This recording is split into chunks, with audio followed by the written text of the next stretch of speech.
sidestep the ball like a matador. Raise jaw like my sons, yeah, attaboy. And with all of y'all facades, fathered so many styles, I'm handing out cigars.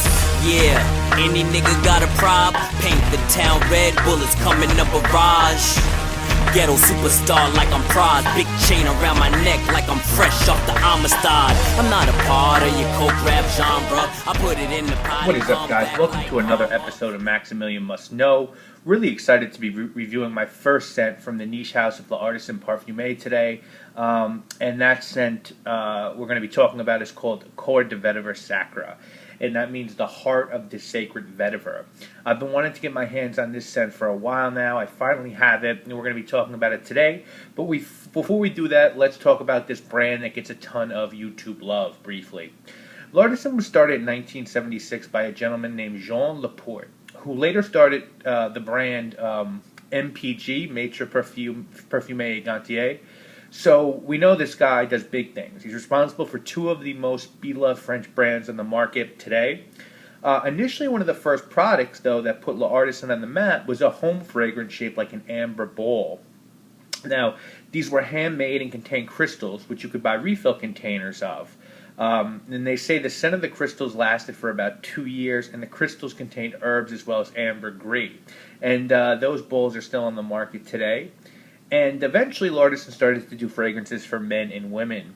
Two of their earliest, most popular fragrances were Mûr et Musc, which is a blackberry scent, and Première Figure, which a lot of people claim was the first fig fragrance released, at least widespread. That was in 1994, a couple years before Fisokos by Teak.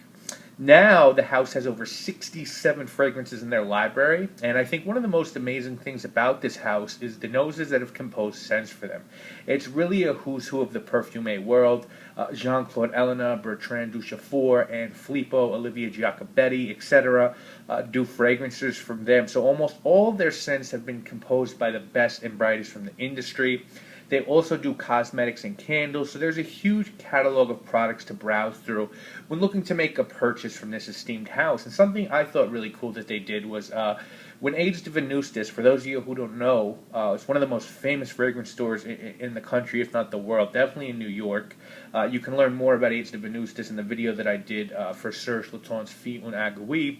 But when they wanted a custom scent for their store, initially, their first scent, they went to L'Artisan and specifically Bertrand Duchefort, to do that first scent in 2005. At first it was just a room spray and a candle, but in 2008 they went on to release an eau de parfum of it. And for those who have never smelled it, it's a beautiful dark incensey scent with notes of pepper, orange, cardamom, rose, coffee, vanilla. It's pretty good. I recommend checking it out. Another scent that people really love from this brand, and I've been fortunate enough to get a sample of, but haven't been able to get a bottle of, as it has now sadly been discontinued, is Tea for Two, which is a tea scent unlike any other out there. A lot of people think that Gucci's Pour Homme 2 is the best tea scent out there. I personally like Giacobetti's masterpiece Tea for Two a little bit better. And then there are a bunch of other L'Artisan scents that I have on my purchase list. Traversée du Bois 4, which is an apple scent. Zonko, which has lychee, cardamom, and iris in it. Timbuktu, which was inspired by Duchefort's trip to Bali. Zing, which was inspired by Giacobetti's love of the circus. That one has notes of tonka beans, balsam, saffron, and ginger. So there's a ton to explore within this house, and something there for everyone. So many different compositions, and just such great pricing. And let's talk about that pricing right now. Pricing for these scents is what I would call extremely reasonable. On the retail side of things, most scents are priced at $145 to $165 for the 100 mLs and $100 to $125 for the 50 mLs. I believe Vetiver Sacre, you can get this on sale now for about, I think, $60 for the 100 ml of this, which is a fantastic deal. And that's on L'Artisan's website. I actually got it on Amazon. I got my 100 ml bottle there for, I think, $70. And to me, anytime you can get a 100 ml of a great niche scent for this price, well, then you've struck gold. And I feel like that's what I've done here with this scent. Let's take a look at the presentation briefly, which a lot of people love L'Artisan's presentation. I do too. You do get a simple box. Just says the name of the fragrance on the box with gold writing.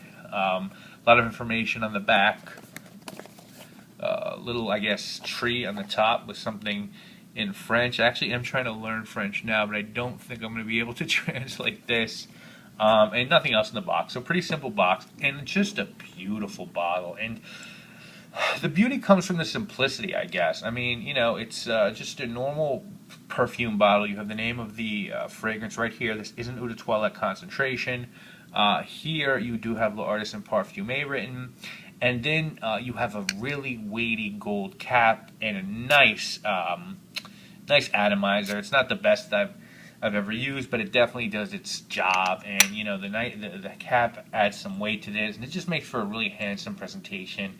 Simple, elegant bottling from this company and packaging. I'm a big fan of both. I think it's honestly one of the best designed and crafted bottles in the niche market, especially at its price point. So the translation of this scent, Coeur de Vetiver Sacre, means Heart of Sacred Vetiver. And the Parfumeur here, Karim Vinchon, has done a few other scents, including Memoir Man for Amouage and Jadamansi, which is L'Artisan's first all-natural cologne. But here, the goal was to really explore vetiver as an ingredient, and so she used it in two ways. The first was vetiver from Haiti, and Vetiver Sacre, which is the second, which is a new treatment of vetiver that is supposed to yield its heart notes. Now, there are a ton of notes in here. Let's go through them quickly, and then we'll talk about what I think about this fragrance and what I get from it. When I smell it, your notes are going to be Vetiver Haiti, Vetiver Sacre, bergamot, orange, black tea, saffron, coriander, tarragon, ginger, pink bay, date accord, dried apricot accord, rose, iris, osmanthus, sandalwood, white cedar, gaiac wood, incense, amber, cistus, tonka bean, vanilla, musk, labdanum, castoreum, and birch tar. As I said, lots going on with this scent. And it all shows. It opens up with a very crisp and sharp vetiver note. Seems to be very familiar, and then I start to pick up everything else, particularly that black tea and those dried fruits. This really isn't a pure vetiver scent, and if you're looking for one of those, then I suggest you go elsewhere and check out something like Guerlain's Vetiver or Frederic Malle's Vetiver Extraordinaire. This, to me, is more about black tea and dried fruits, with vetiver accompanying the rest of the notes. It's there, it's present, but it's not stealing the show. And as the scent evolves on my skin, those other notes start to poke their head out further and further. I definitely pick up the cedarwood, that's an assertive note. Also some of that vanilla, sandalwood, and birch tar. This is one of those fragrances that I love, where every time I smell it, I find something different going on. And at that price point, that's pretty freaking cool. This has really endeared me to the Artisan brand, because this is quality from the presentation to the depth of the scent. And most of the Artisan's offerings are eau de perfume strength. As I said, this is an eau de toilette, but I still get that 8 to 10 hours with this. This is one of those scents that I can wake up and smell on my skin the next day, which at an eau de toilette strength is really impressive to me. It's got a deceiving strength. I don't think it projects great, but it's got a nice sillage and longevity. I wouldn't call it a unisex scent. I think that it's pretty clearly for men, and more specifically mature men. Vetiver's a note that I think you kind of have to be involved in fragrances to like. With wine, I used to be very into wine.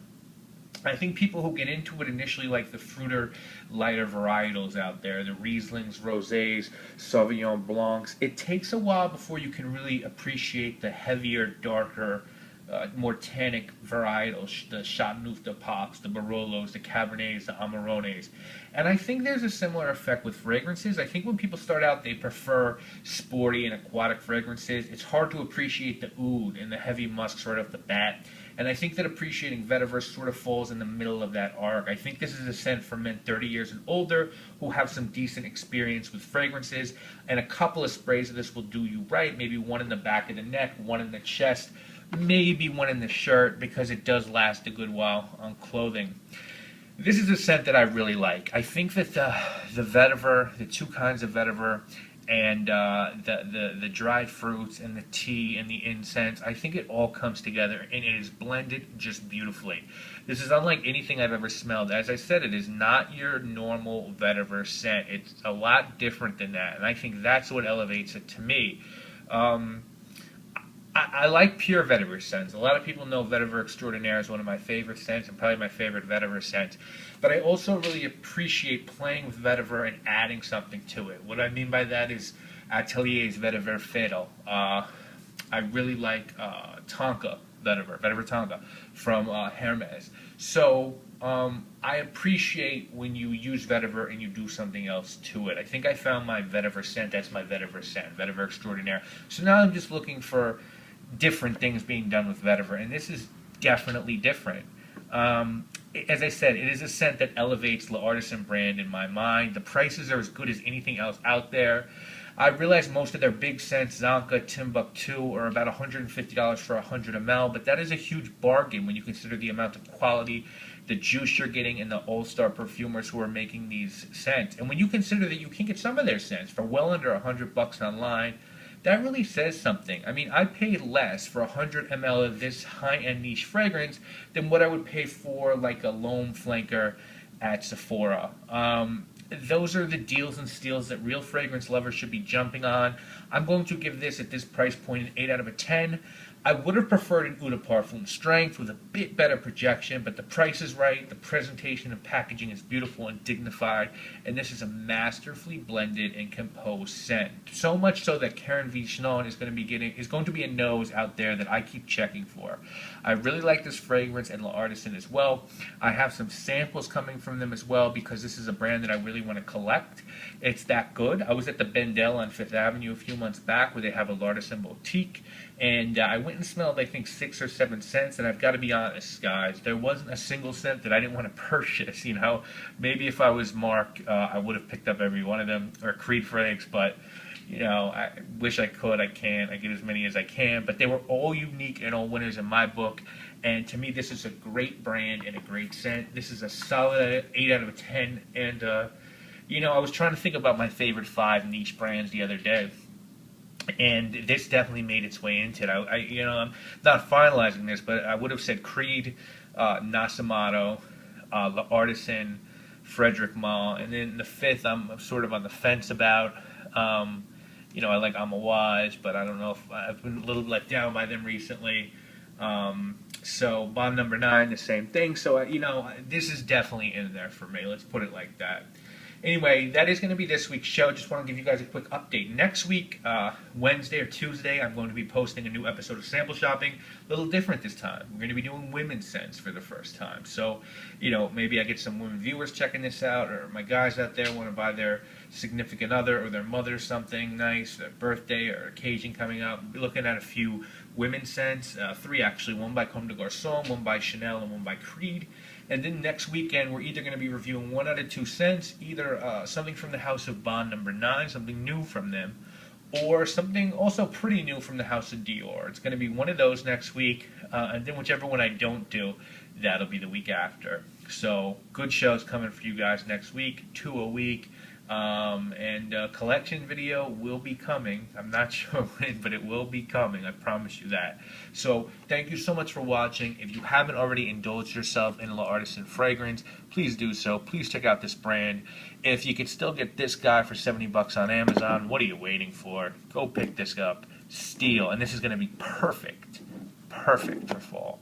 Anyway, thank you so much for watching. I am Maximilian, and I must know.